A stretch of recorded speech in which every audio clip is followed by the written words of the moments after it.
Hello everybody, hello, how you doing? Welcome back to the channel. Good to be with you fine folks as always. As you can see, we got a new setup here. I kind of moved all my vinyl into a different room in the house. And I did that all weekend and I'm still sore. Moving a vinyl collection, it's just from one end of the house to the other was a pain in the ass. And so I'm not going to do much moving anymore because I can't do this very often. And in this shot, we're only seeing about half of my collection. There's still a lot more, and it just never ends. But anyway, I'm excited just to have a new setup here. So there we are. This is pretty much the new setup. And yeah, it's nice to have my collection kind of more room for the collection. I was going to say it's nice to have a little bit more room to put all my vinyl in front of me instead of having it in different corners of a room. Anyway, long story short, new setup, and real happy to be filming a video again. It seems like it's been a long time since I even made a vinyl video. So let's get into it, huh? Let's look at some records, shall we? The first one I'm going to start with is from the band Garbage. It is the 25th anniversary of their album Beautiful Garbage, which came out very recently.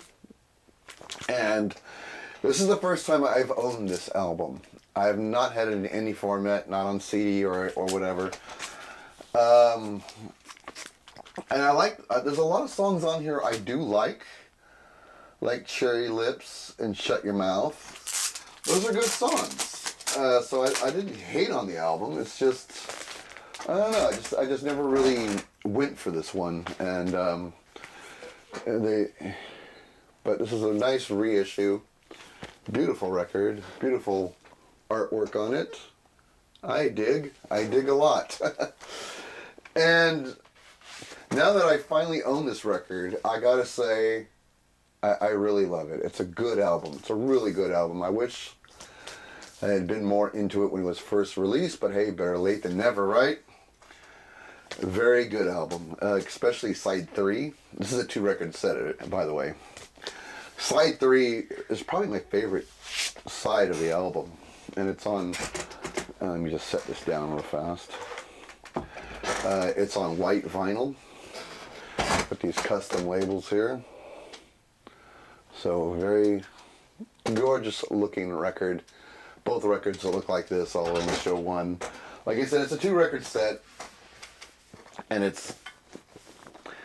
the music is really good on it.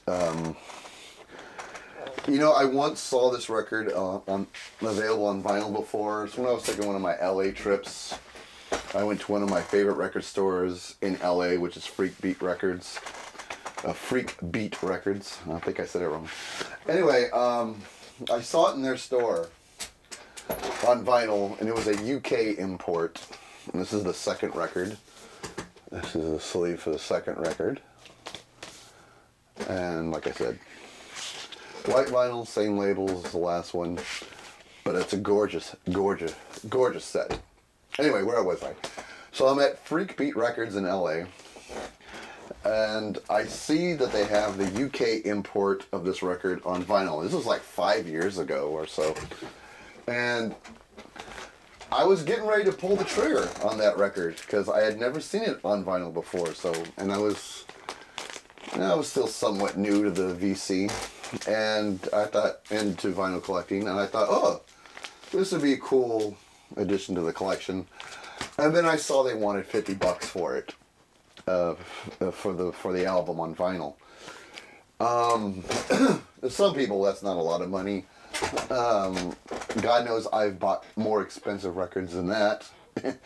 But at that time, I think I was hesitant to pull the trigger because though I never owned it, never heard its entirety, I was convinced it wasn't my favorite Garbage record, or album I should say, to buy a $50 vinyl. So after kind of looking at it, I decided to go with a bunch of other records I found which I loved.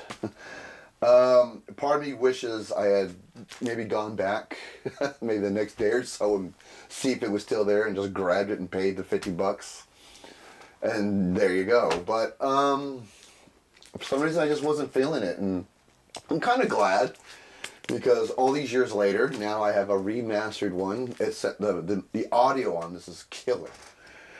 I gotta say, Garbage does a great job with their remasters because I have some of their other ones. I don't know if you can see it. Yeah, it's not on frame, but down here I got some more Garbage remasters, and they sound fantastic. They do a great job with the remasters, and they did a great job with this one. It sounds so good coming off my turntable. I love it. It. Just sounds fantastic. It's one of the best sounding Garbage records I have.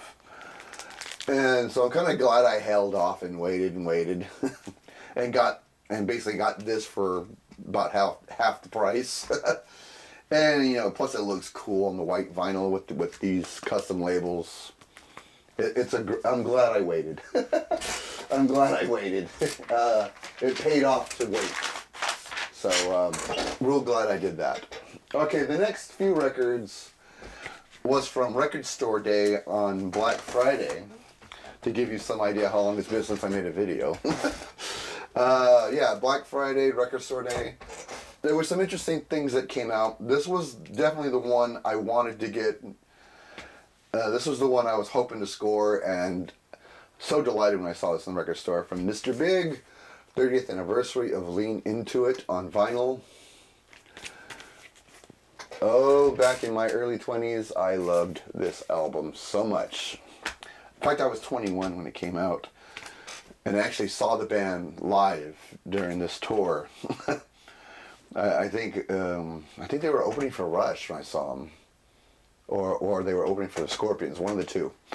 Anyway, I did see them on this tour, and they were fantastic. They were absolutely fantastic. And this has always been one of my favorite albums from the band. I love the first album, and I love this one. This is cool. So to have a 30th anniversary pressing of it on vinyl really made my Black Friday, to say the least. It really made my Mr. Big collection very happy. And here it is. And it's on red vinyl. And I absolutely love this album, and I'm so glad to have the 30th anniversary pressing of it because it sounds so good, and it just brings me back to 1991, just turning 21. I bought this on cassette back in the day when it was first released, because pretty much my whole vinyl, my whole music collection back then was on cassette. It took me a while to go to CD. I went reluctantly, but eventually went there. And here's the lyric sheet and photos of the band. So, let me insert here. So, nice deal. And anyway, it just reminds me of being 21. Yeah, when I first brought this home and had a few beers while this was spinning, you cannot believe how quickly the memories came back. Going to see them in concert in Sacramento and in San Francisco. Oh, it was so good. Such good memories attached to Mr. Big and their music and the memories I had. Because I was just going to concerts then, and takes me back. Takes me so far back. My favorite song on here is probably the opening track, which is Daddy, Brother, Lover, Little Boy, but everybody called it the Electric Drill song. Those of us who were into Mr. Big knows what they mean by electric drill. Live and Kicking was a good jam. Green Tinted 60 Mind, I believe, was the opening single for this, the first single. And the opening guitar riff on it was what really hooked me. But for everybody else, this album, everyone's favorite song is the song To Be With You. And I do like that song. It's an acoustic kind of jam. Well, not a jam, but it's a ballad, but it's an acoustic ballad. And some good singing from Eric Martin on it. and it was their only #1 hit. And I remember at the time I thought the song was okay, but you know I had already been listening to it for a couple of years. I thought, you know, it's like it's a good song, it's a good catchy song, but they got better songs than that. But that was the song that went to #1 in the charts, and made him popular with everybody else. And I'm still amazed to this day when I see people reacting to songs from the '90s on YouTube, young people, and some of them have reacted to the song "To Be With You" from Mr. Big, and they're blown away by how much they like the song and how much they like Eric Martin singing on it. It does take me. I mean, I was like, it wasn't my favorite Mr. Big song, but it was cool to see one of my favorite bands doing good. It was one of those things. They got better songs, but it's good to see the guys having some success. So, takes me back to happier days.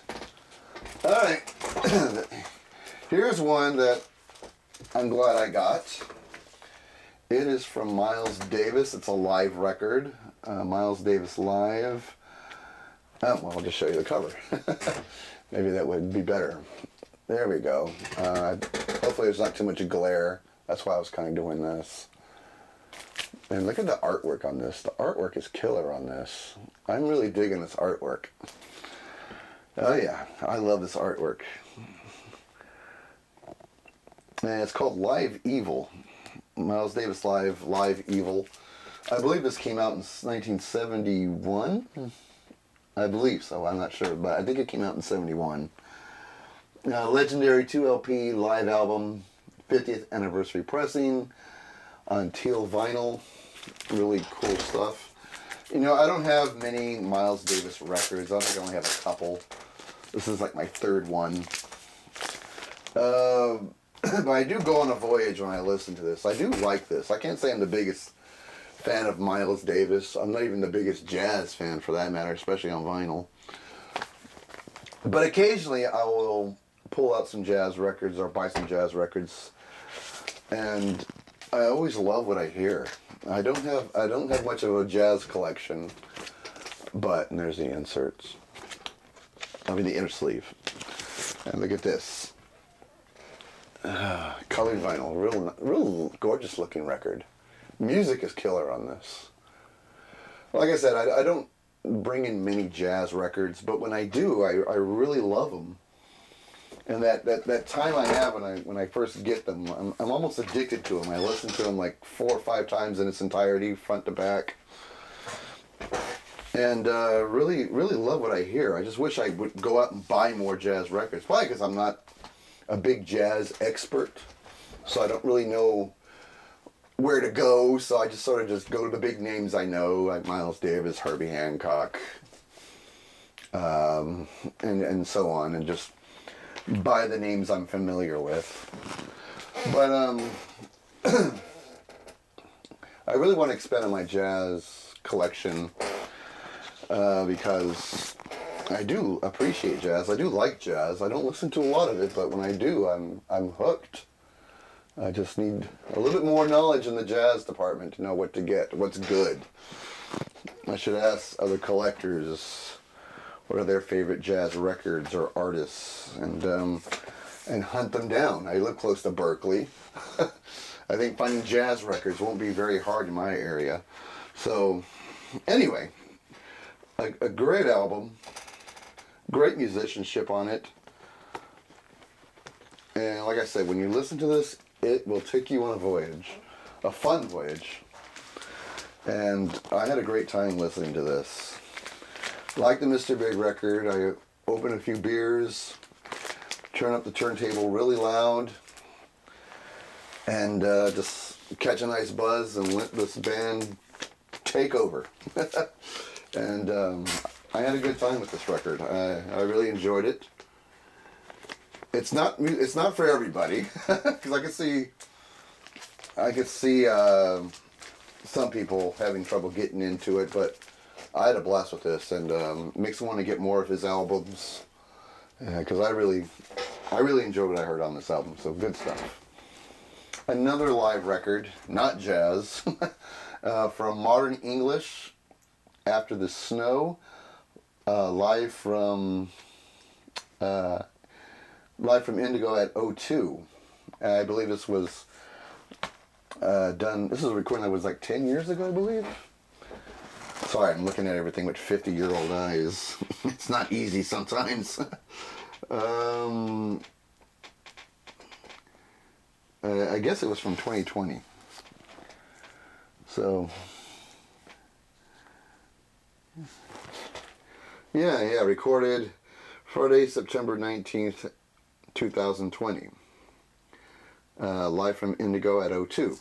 So basically it's the whole album in its entirety performed live. And it's a really good sounding album. It's actually one of my favorite synth pop albums from the early 80s. After the Snow from Modern English. So it was very cool that they put out a live record so many years later. So I was really happy, because I didn't know this was coming out. When I went to the record store on Black Friday, I was really surprised to see this. And of course, every record store day lately, I don't wake up early in the morning and get and find my spot in line. I kind of sleep in. And I head over to the record store around noon or 1 o'clock when all the chaos is cleared out and I can just browse through records in peace without fighting with a crowd or waiting in a long line.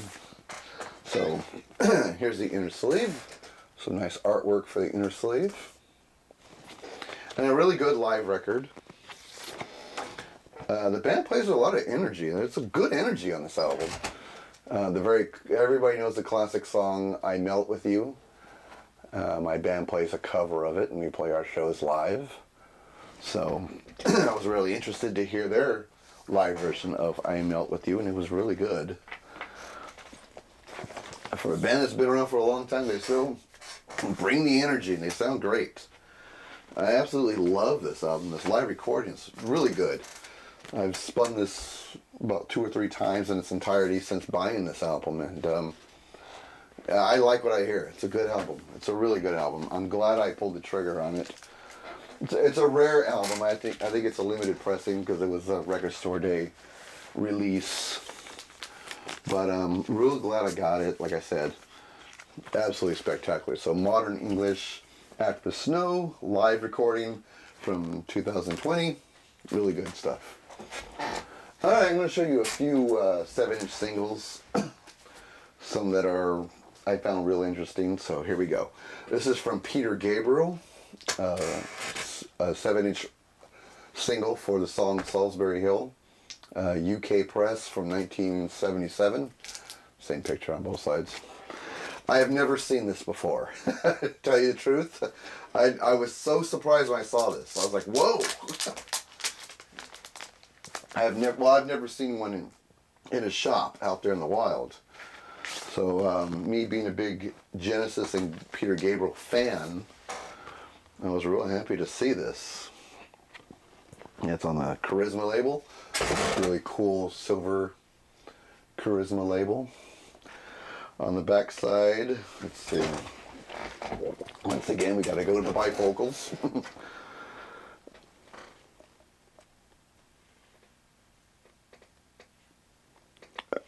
Geez, I can't really make that out. Morburn the Burgermeister, or the Bergmeister, or Burgermeister. More the Burgermeister is a B-side song. I'm sure I butchered that name, but I'm getting a lot of glare, so it's hard for me to see it. But I love the song Salisbury Hill. I have a few live records of Peter Gabriel singing that song. He plays it so good live. Well, he and his band play it so good live. It's always been one of my favorite songs from him after he left Genesis. His solo career is fantastic. He writes such interesting albums and amazing songs. The guy is just fucking brilliant, and love his music. So I was really happy to find this 7-inch single. Yeah, really good stuff. So Peter Gabriel, Salisbury Hill. Another one of my favorite bands, especially for collecting on vinyl, is the Smithereens. This is a really cool single. This is Behind the Wall of Sleep and Blood and Roses, all on one 7-inch record. So very big find for me, being a big fan of the band and very big fan of those songs. Those are great songs. And they sound glorious on this little record. Let's get it out. I can show you people.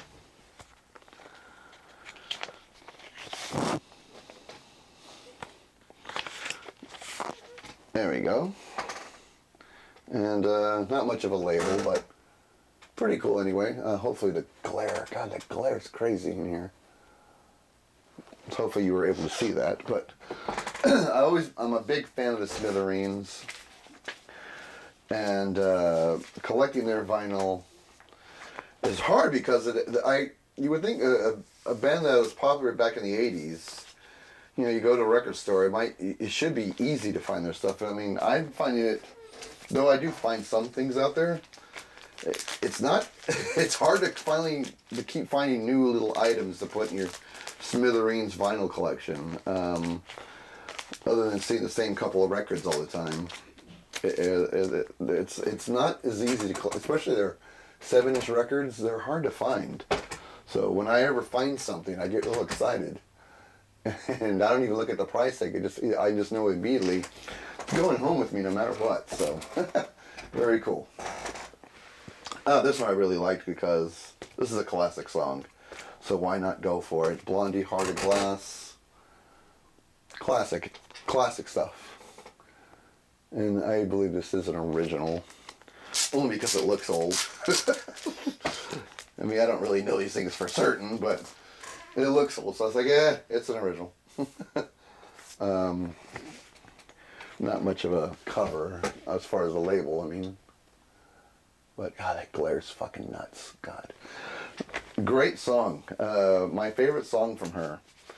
I normally don't like to go with hit singles for favorite songs from an artist. I like to dig deep into their catalog, but yeah, that's my favorite song from Blondie. It's just so catchy and cool. Love this song. So nice to finally have on a 45. Now here's something interesting. This is from Whitesnake. I mean, I'm not a huge Whitesnake fan, but when I saw this, I was pretty interested in this. It's a picture disc single. Let me just get it out of here. For the song Here I Go Again. But it's not the version from 1987. This is from 1980. So obviously this song has been around for a while, and they probably re-recorded it a bunch of times.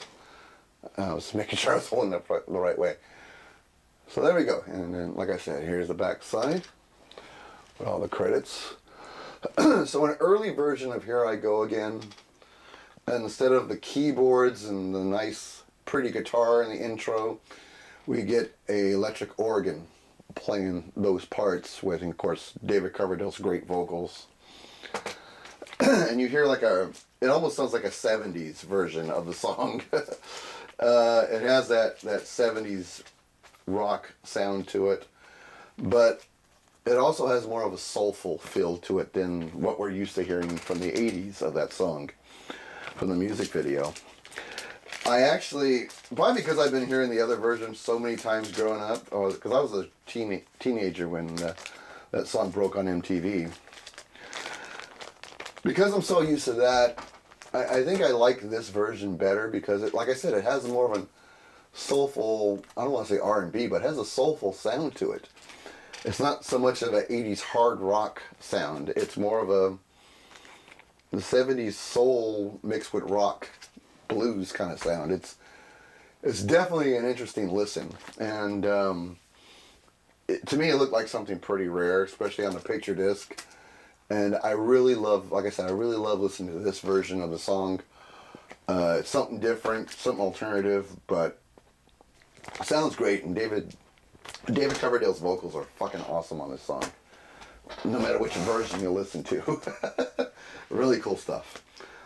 Okay, another band whose 45s are hard to come by is Visage. And I've never really seen any of their singles. I've seen their albums out there, sure, but not their 7-inch singles. So when I got this one, I immediately was going to snatch it up because it's so rare. So Visage, this is The Damned Don't Cry. And there we go. not much on the back, going on in the back here. A cool, very cool song. I think this is from their second album, which I think I have on vinyl. I'm not 100% sure. I'm not 100% sure, but I think I have that, their second album on vinyl. If not, I gotta go look for it at the record store, I mean. And it's on the Polydor label. It almost looks like the Charisma label I showed her earlier, but very cool label. Look at that. Nice. Really dig that. And it's a great song. It's a cool song. And I need to get into their albums more. I mean, I do like, I like the band's first album, and the song Fade to Grey, which was a great song. So makes me want to get more. This is an original UK pressing. I forgot the year, probably 1980 or 81. But it's an original UK press. Very cool stuff. I saw that and I was snatching that up immediately, even though I wasn't that familiar with the song. I just know that their 7-inch records are hard to come by, especially when you find an original from back in the day from a UK pressing. Definitely something to take home. So glad I pulled the trigger on this. This was a great find for me. So really glad I did that. All right, we're going to end on Queen. Oh, no, we're not. Still got this and one more. Okay, but this is Queen, Kind of Magic, from the movie Highlander, because they have a lot of songs on the soundtrack. So I just like the cover. The song, I think, is okay. It's an okay Queen song. Not my favorite Queen song, but it's not bad. I just really dig this cover. I mean, I have the Steelbook version of the movie, and on Blu-ray. I remember it was one of my favorite movies in the 80s. Back in the day, it was a cool movie to watch. I don't know if it's particularly aged very well, but I still enjoy watching it. It's still a great film.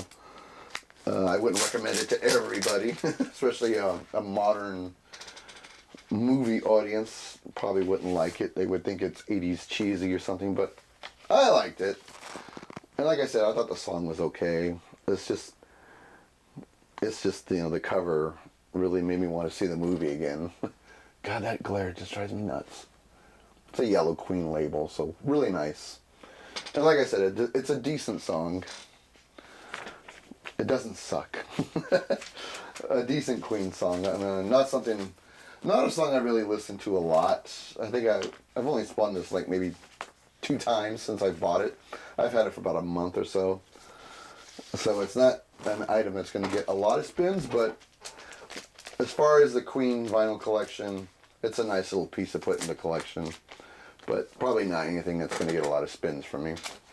Now we're going to end on Tom Petty and the Heartbreakers for the song Here Comes My Girl. One of my favorites from the Heartbreakers. It's a great song. For a short time, I was in a Tom Petty tribute band. I was playing drums and singing backup. And we rehearsed the song maybe a couple of times. And the guys in the band always thought this was the weakest of his singles, and they didn't really like the song. And I really liked the song, so I was kind of alone in that department. And when we hit the chorus, me and the lead singer would harmonize the chorus, and I thought it sounded sweet, because I really worked on those vocals. And they thought it sounded great too. They're like, wow, nice vocals, nice harmonies. Too bad we don't really like the song, and we never played it again. And I was so bummed out. So every time I listened to the song, I thought, oh man, we could have played it for an audience and never did, because the guys just don't like the song. But at least I got compliments on my harmonies. Hopefully you can see the label. That glare sucks. But anyway, that's my memory of the song. About coming very close to playing it in front of an audience, but played it a few times at practice. It sounded fantastic. I thought they only liked the way it sounded, the chorus sounded, but the rest of the song they thought was boring, and therefore wanted to go on to other Tom Petty songs that they thought were better.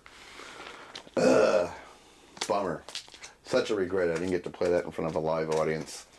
That would have been cool, but at least I got the 45. Tom Petty, Here Comes My Girl. Well, that's going to do it. That is my haul for this day, for this video, I mean. Thanks for watching if you made it this far, and please leave me a comment because I love discussing music with you guys. It's one of my favorite things to do. It's why I make videos. Anyway, hope everyone's feeling healthy, and I'll see you at the next one. Later days.